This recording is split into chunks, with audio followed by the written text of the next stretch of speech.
The past 2 days, we have been doing firstly review and some short sharing among some of us. Some of us were not present, so you did not get the chance to share.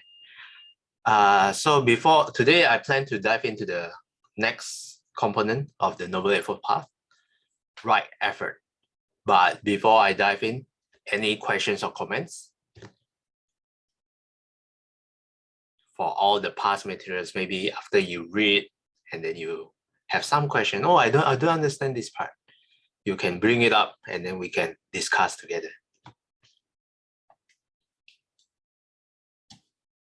Okay, if not, let's dive in then to the next component. Let me share screen. Chapter 5, right effort, Sama Vayama. The purification of conduct established by the prior 3 factors serves as the basis for the next division of the path, the division of concentration, Samadhi Khanda. This present phase of practice, which advances from moral restraint to direct mental training, comprises the 3 factors of right effort, right mindfulness, and right concentration. It gains its name from the goal to which it aspires. The power of sustained concentration itself required as the support for insight wisdom. Wisdom is the primary tool for deliverance, but the penetrating vision it yields can only open up when the mind has been composed and collected. Right concentration brings the requisite stillness to the mind by unifying it with undistracted focus on a suitable object. To do so, however, the factor of concentration needs the aid of effort and mindfulness. Right effort provides the energy demanded by the task. Right mindfulness, the steadying points for awareness.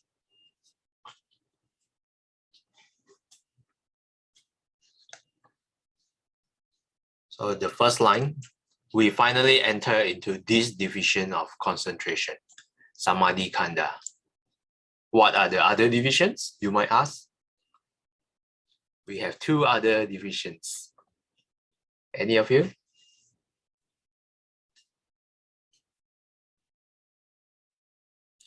The division of?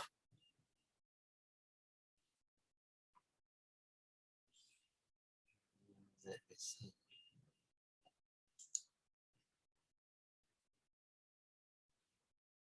Okay, actually the division of wisdom initially, let me see, there's a chat. Can you please magnify the text slightly? Okay, I think it was out magnified somehow. Okay. Is this better? Maybe I magnify one more time. This is too much from me. I think this probably is the right size. Okay. Yes. So the first division will be the division of wisdom, which consists of right view and right intention. The second will be the division of moral restraint, which we have read, right speech, right action, and right livelihood. So all 5 components. Now we are into the 6th component, right effort, and the division of concentration, which consists of the last 3 factors of the Noble Eightfold Path. Right effort, right mindfulness, and right concentration. And you can even say this is the distinguishing mark of Buddhism, because other religions, they ask you to do good, but I'm not sure if other religions ask you to meditate. Yeah. At least this is what I heard from Shifu. Yeah, this part is the distinguishing mark of Buddhism. Our goal, let's not forget that our goal is ultimately wisdom. So wisdom is the primary tool for deliverance. But to reach wisdom, it can open up when the mind has been composed and collected. So how do we get the mind to be composed and collected? We need energy, we need mindfulness, and then we need concentration.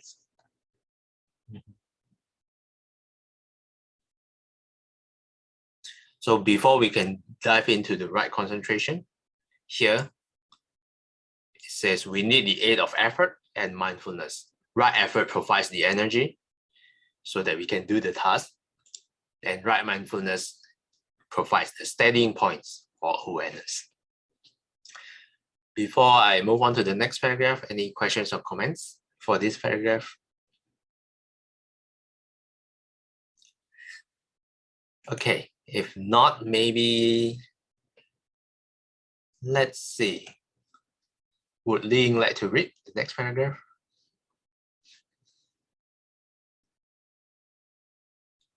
Or do you prefer not to read, Li?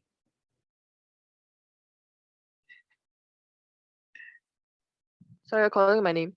Yes. Would you like to read To read this one? from the first, okay. The commentators illustrate the independence of the three factors within the concentration group with a simple simile. Three boys go to a park to play. While walking along, they see a tree with flowering tops and decide they want to gather the flowers. But the flowers are beyond the reach even of the tallest boy. Then one friend bends down and offers his back.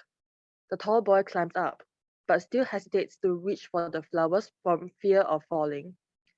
So the third boy comes over and offers his shoulder for support. The first boy, standing on the back of the second boy, then leans on the shoulder of the third boy, reaches up and gathers the flowers. Thanks, Ling. And maybe you can read the next paragraph to complete the simile. How about Wei Ken? Would you like to read? In this simile, the tall boy who picks the flowers represents concentration with its function of unifying the mind. But to unify the mind, concentration needs support. The energy provided by right effort, which is like the boy who offers his back. It also requires the stabilizing awareness provided by mindfulness, which is like the boy who offers his shoulder. When right concentration receives this support, then empowered by right effort and balanced by right mindfulness, it can draw in the scattered strands of thought and fix the mind firmly on its object. Okay, thanks, Wei Ken. Yeah, so this is I think a beautiful simile. If you are only one boy, let's see. The tall boy climbs up, but still hesitates to reach for the flower from fear of falling. So if we directly jump to pick up the flower, then there's a higher chance that we will fail and fall behind. But with three boys supporting each other, the first boy is like the right effort, like the boy who offers his back. The second boy is the stabilizing awareness provided by mindfulness.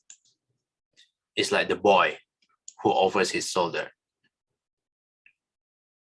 When right concentration receives this support, then empowered by right effort and balanced by right mindfulness, it can draw in the scattered strands of thought and fix the mind firmly on its object. So this is when we finally pick up the flowers. Yeah. But in Singapore, don't randomly pick out flowers. You might get fined. So any questions or comments on this simile? Yes, sir. Esther here. Yes, Esther. Oh, I just wanted to check, right? There's this sentence which says it also requires the stabilizing awareness provided by mindfulness. What does stabilizing awareness mean? Yeah, this part is actually will be explored much deeper in the next component, which is right mindfulness. Ah, okay, can. But would we like to add anything? I just think it's a really good question. I want to think more about it, so I don't have anything to add at the moment. But yeah, thank you, Esther, for this question. I think we should all think about it. Yes. Yes. Right mindfulness in the next component, it will be explained, elaborated much more detail. So if you're really curious, you can read it in advance on your own, or you can wait until we reach that part. Yeah.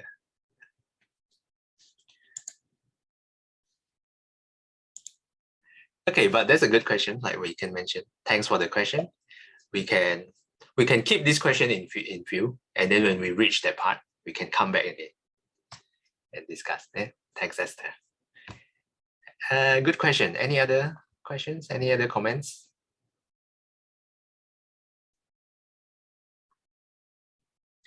Yeah, and the reason Bhikkhu Bodhi bring this up because this is the introduction to the next three components. So Bhikkhu Bodhi tries to, gives a brief overview how these three factors support each other. Yeah. If no further questions or comments, we can probably read one more paragraph. This one. Maybe Esther, would you like to read?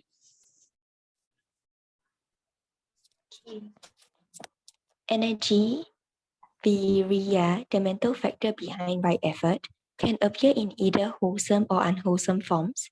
The same factor fuels desire, aggression, violence, and ambition on the one hand, and generosity, self-discipline, kindness, concentration, and understanding on the other.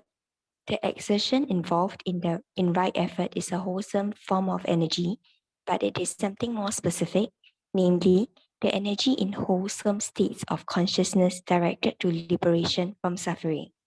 This last qualifying phrase is especially important.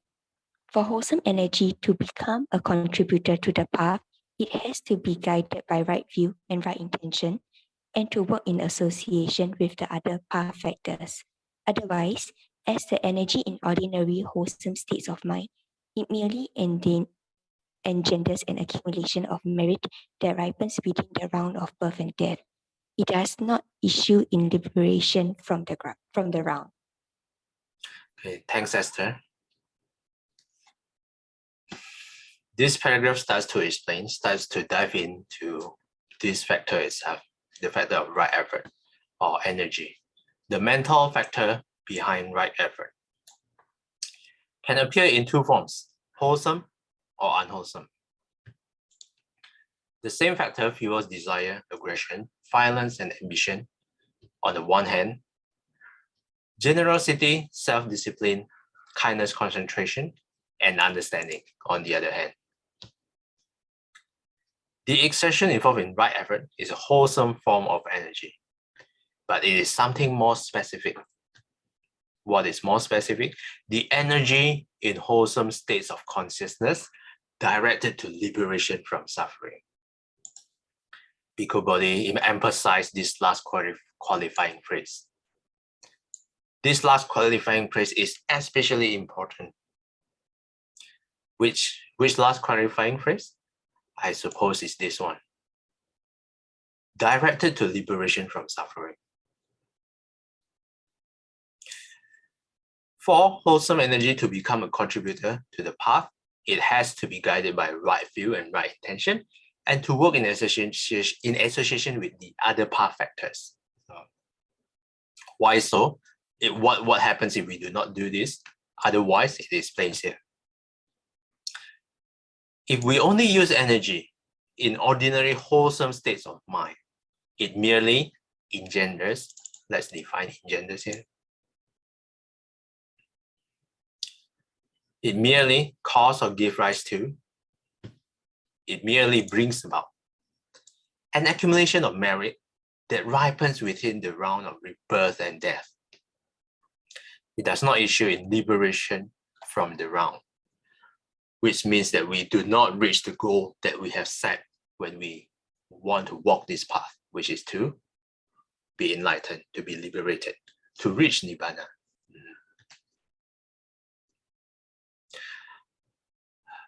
Can you think of an example of this? The energy in ordinary wholesome states of minds. The energy in your day-to-day life, probably.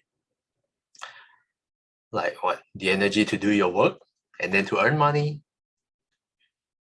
The energy to hang out with your friends.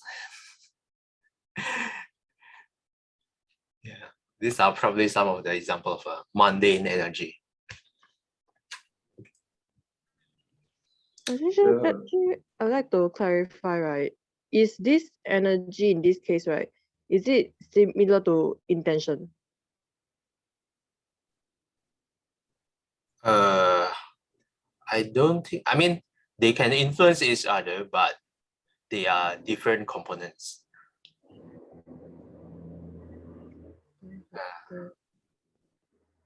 Yeah. Right intention would be in the second component, and they are both mental effort, but I would say they are different components. Would we like to comment? How are they different?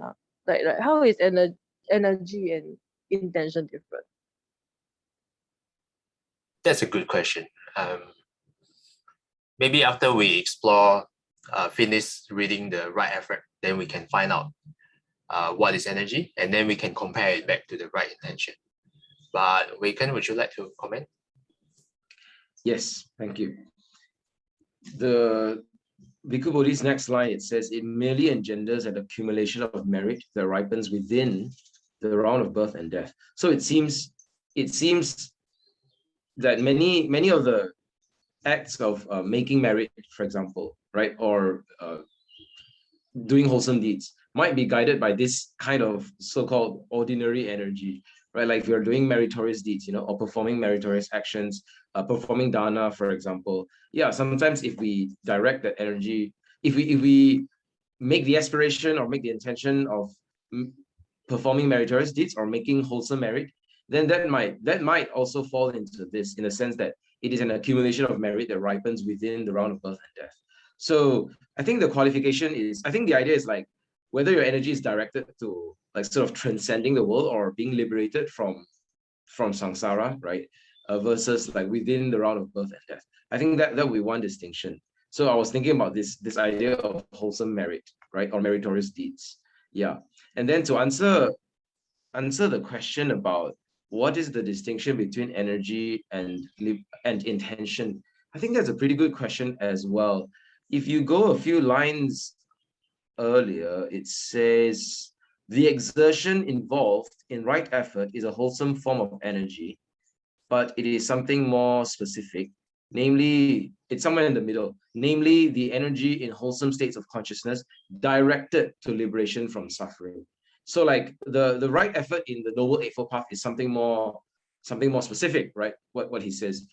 It is directed to liberation from suffering. So I think intention is what gives the direction to your energy. So like over here, it says directed to liberation from suffering. So for example, if you have the intention of, for example, you are performing a meritorious deed, an act of kindness, for example, but you aspire to be reborn, in the heavens, for example, reborn in the Deva realms, then that would be, your intention would be, directed to a more favorable rebirth, all right, or a happier rebirth, perhaps. Then your energy will be directed to that. So that direction is the intention. The energy is sort of the strength or the exertion that goes in that direction. Does that make sense? I mean, at least that's how I understand the two components.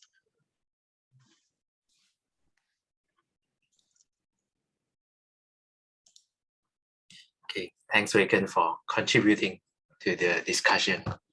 Yeah, to be honest, I think this is a really good question, and I would like to research more before I can confidently answer your questions. But probably Weiken has a point there. Yes. Yeah, but I just need to double check for myself just to make sure. Maybe when after I do more research, we can come back to your questions. So we have 2 questions that we will keep in view. Firstly, the question by Esther, what is stabilizing awareness? Secondly, how is energy different from intention? Yeah, which Waken might have explained already, but we will dive in deeper again and come back to the question.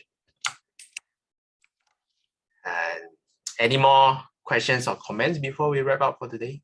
If not, then let's put our palms together and do a dedication. 厌消三障诸烦恼，厌的智慧证明了，普愿罪障悉消除，实是常行菩萨道。阿弥陀佛。Till we meet again, may we be guided by the Buddha, the Dhamma, and the Sangha. Sadhu, sadhu, sadhu.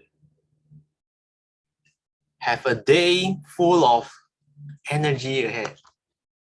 The right energy, not the wrong energy. Okay. Bye-bye. Thanks for participating, everyone. See you guys again. Thank you, Marcel.